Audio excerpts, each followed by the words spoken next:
As the year 2023 fades into eternity, we look with bated breath upon another year. Ominous, foreboding, and portentous feelings loom as storm clouds gather. A day of reckoning approaches.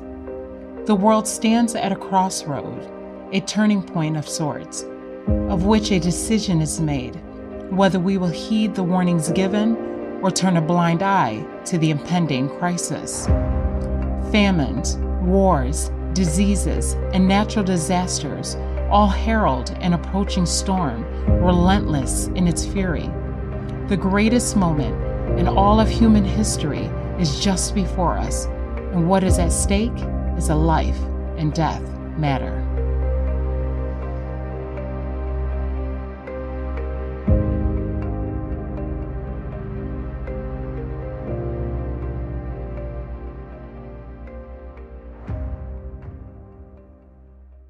So I just want to end for a few moments on the overview here. So you have all these remarkable things converging in a single 12-month period.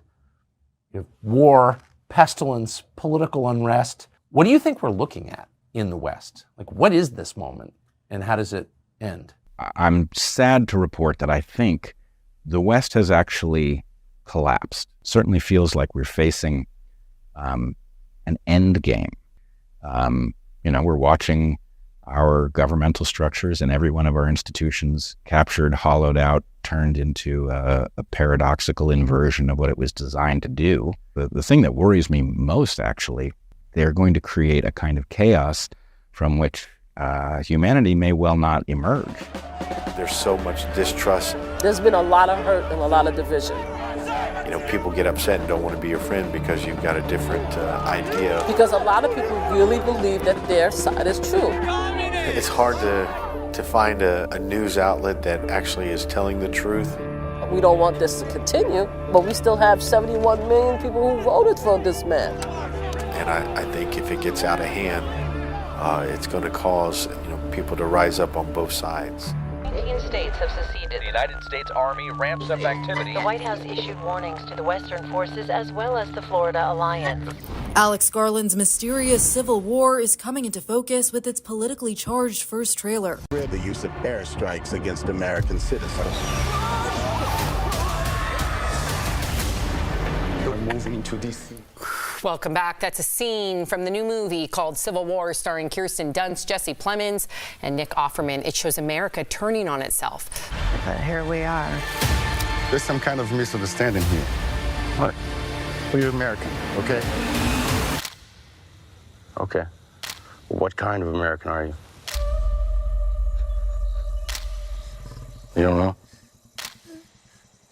And I watched this trailer, and it made me oddly uncomfortable because it just seemed a little too possible. I feel like we are headed in that direction. Again, this is a very extreme take on it, but we are headed in that direction. I think that people are preparing for this. And when we have these conversations, there is definitely a disconnect between people who are looking to potentially advance or try to come together or unify in some way, and people are like, this is a wrap, so as soon as I get the go, it's on. There are, on any given day, thousands of armed people walking around in the United States who think that political violence is justified. Yeah. We asked people, are you personally willing to shoot somebody to accomplish a political objective? We asked it twice. Separately, are you willing to kill somebody? And they said yes. America political landscape right now is very dry tinder. It is rife with the possibility of violence. You have these conditions that are ripe for conflict, and which we've seen everywhere else in the world, right? The entire idea of American exceptionalism and the illusion of national security is that we are strong and that we can take a blow, or that we'll protect Americans from some sort of major attack or some sort of cataclysm. But the truth is that we are very brittle right now. We're always looking ahead to an America that never leaves anyone behind. Just filming. Oh my God. But what if it turns out that the greatest threat in this age of catastrophe is that this idea that Americans will pull together in times of crisis is dead? killed by decades of treating American freedom as the freedom to get ahead at any cost. During normal times, it's easy to think, the elite, the 1%, they're actually concerned about everybody's welfare. But then in that moment of crisis, when elites treat it as an opportunity for profiteering, rent-seeking, gouging from the public purse, that's the recipe for a failed state.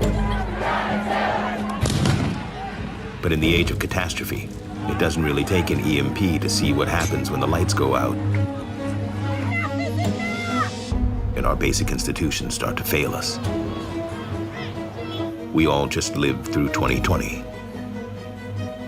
So what happens when somebody now doesn't have a job, doesn't have the basic kind of access to resources that we take for granted in the rich world? You turn on the tap, water doesn't come out. You go to the store and there's not enough food. You press the button and there's no electricity. What happens? Well, history tells us when people grow suddenly poorer, what happens is massive waves of authoritarianism and fascism. History tells us that in absolutely unsparing terms. So that's the story of Weimar Germany becoming Nazi Germany. It's the story of Stalinist Russia. It's the story of the Islamic world. It's also the story of America today. It's therefore with great hope that I declare COVID-19 over as a global health emergency. Well, the number of COVID deaths hitting a record low. I just feel like I'm getting my life back. We may have just seen the busiest travel day since before COVID. Pandemic-era benefits vanishing with the end of the public health emergency. Testing is no longer free. Vaccines will mostly be paid for by insurance. And expanded Medicare and SNAP food benefits are now being scaled back. As the world reemerges from the COVID-19 pandemic restrictions and breathes a sigh of relief, many are ready to put the past behind us and move forward. But is the world, unbeknownst to them, celebrating prematurely? Global leaders from around the world are actively working to establish a framework for the next pandemic that will make COVID-19 look like child's play. Healthcare professionals across the world are gearing up for a new potential pandemic, a pandemic which they say will be known as Disease X. When the next pandemic comes knocking, and it will, we must be ready to answer decisively. Because what they're doing now, they're working on a treaty of which we will see the first draft on August 1st of this year, which is called the World Health Organization Pandemic Treaty, which, as you said rightfully, will be a legally binding treaty for practically every single nation on the earth. I believe the time is right for an international treaty or other legally binding instrument to provide the framework for a more coherent and coordinated response to future epidemics. What does this mean? It means the creation of a platform that would envision all nations, all 194 member nations of the WHO, to yield their decision-making authority over healthcare to the WHO. The COVID-19 pandemic highlighted the value of digital health solutions in facilitating access to health services. Like many countries, the European Union made significant investments in COVID-19 certificates to help people move around as safely as possible during the pandemic.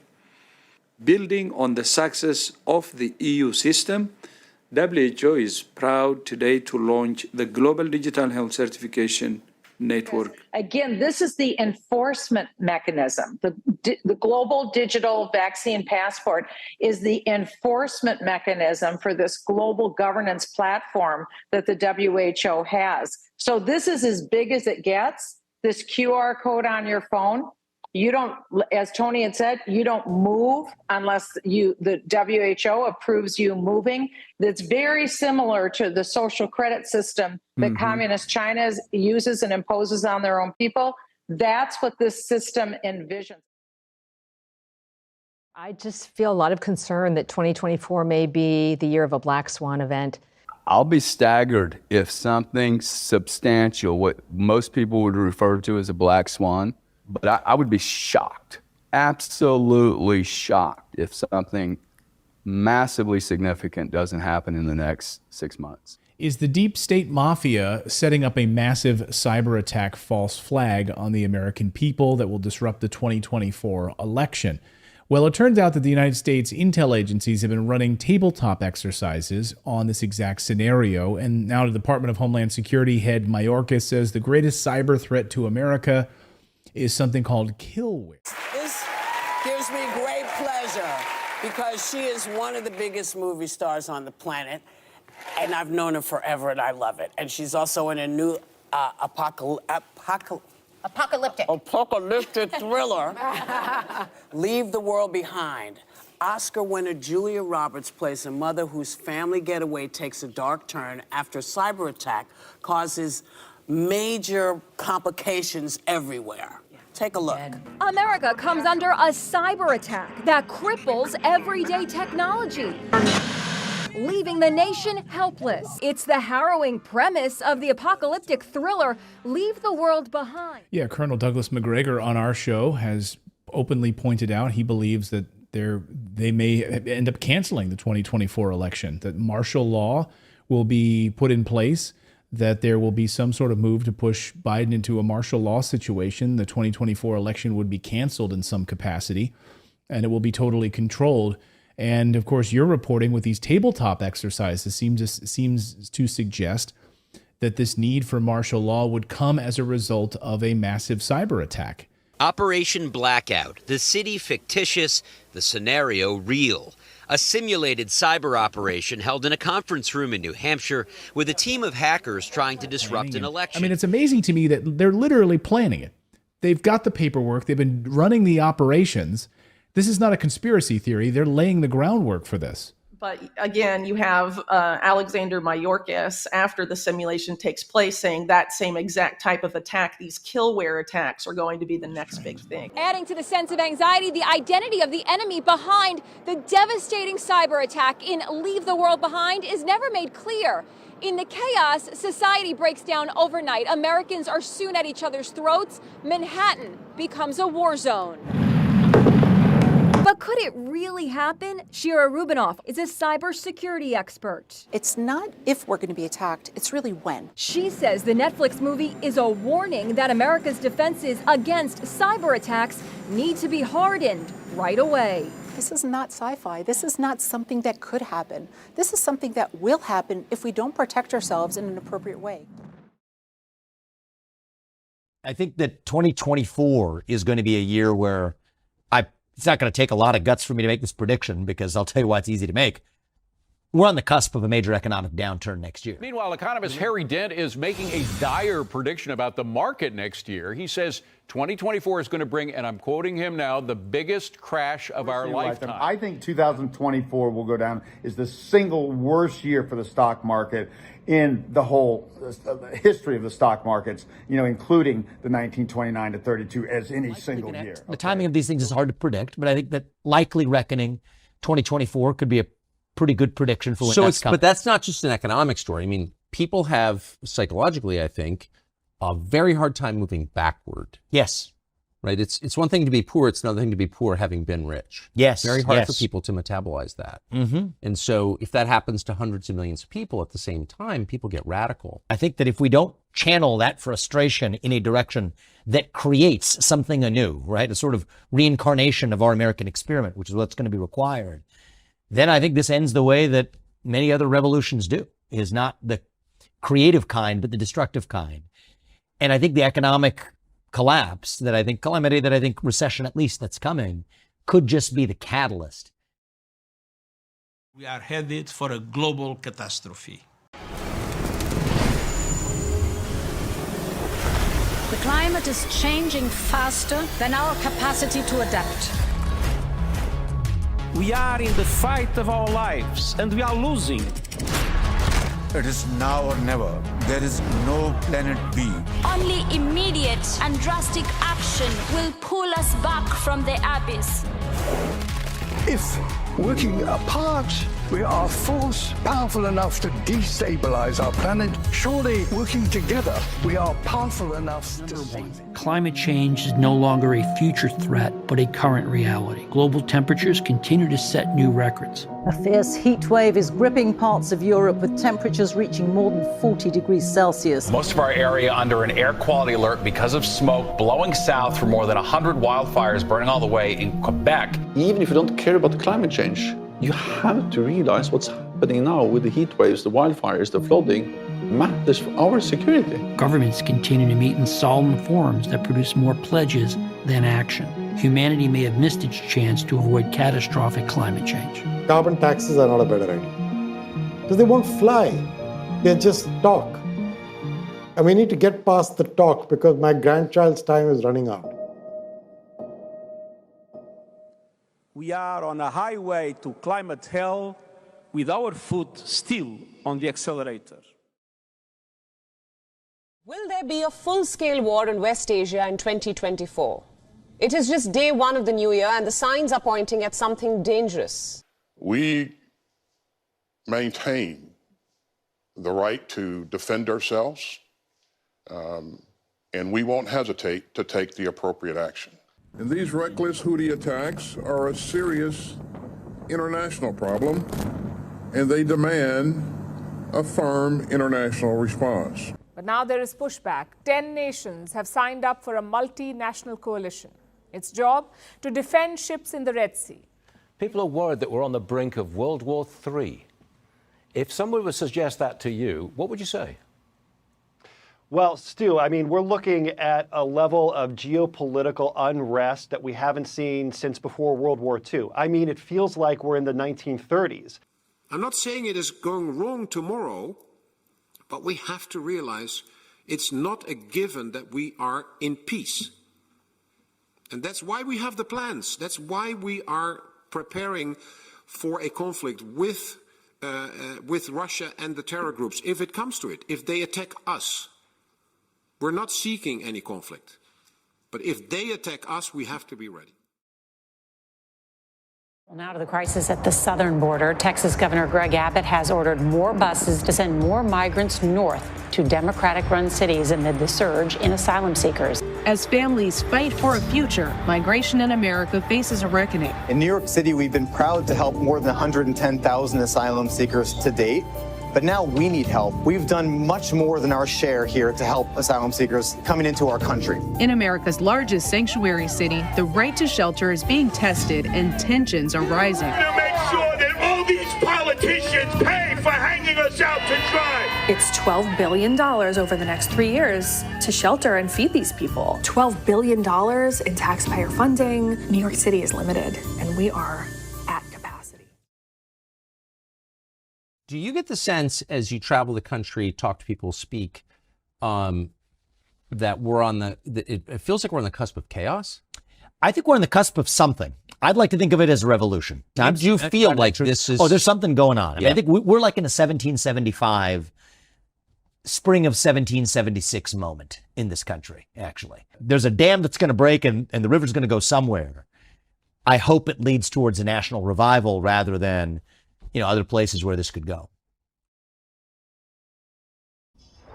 The year 2024 promises to be unlike any other year. The signs truly are ominous, and yet even in the midst of the approaching storm, we are to find solace in the fact that Christ warned his disciples of such a time just before his second coming. There is no doubt that what is before us will be a test of our faith in the promises of God, faith in his word, and more importantly, faith in his warnings. Warnings in the prophecy that tell us exactly where these things are tending. Order out of chaos is their motto.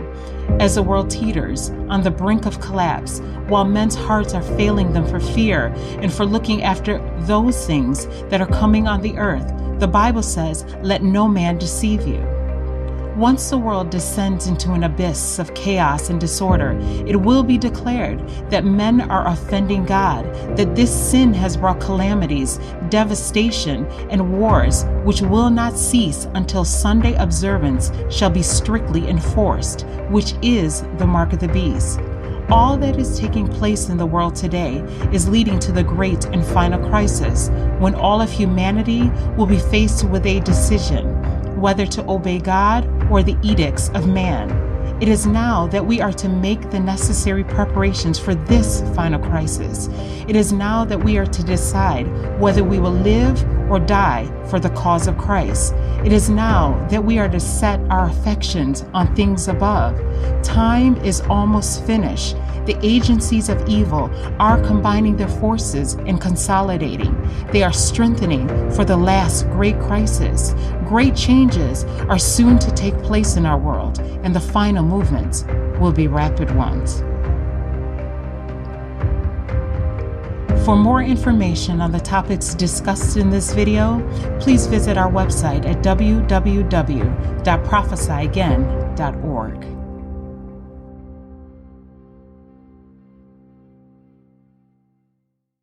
Storm clouds gathering together. Storm's coming. We see storm clouds gathering. There are already storm clouds gathering. You know a storm is coming. Closer and closer to the eye of this storm. Eye of the storm. Eye of the storm. Unlike anything you've ever seen. You haven't seen anything yet. Brace yourself. Brace yourself, America. There's no longer a gathering storm. A storm is coming. The storm is here.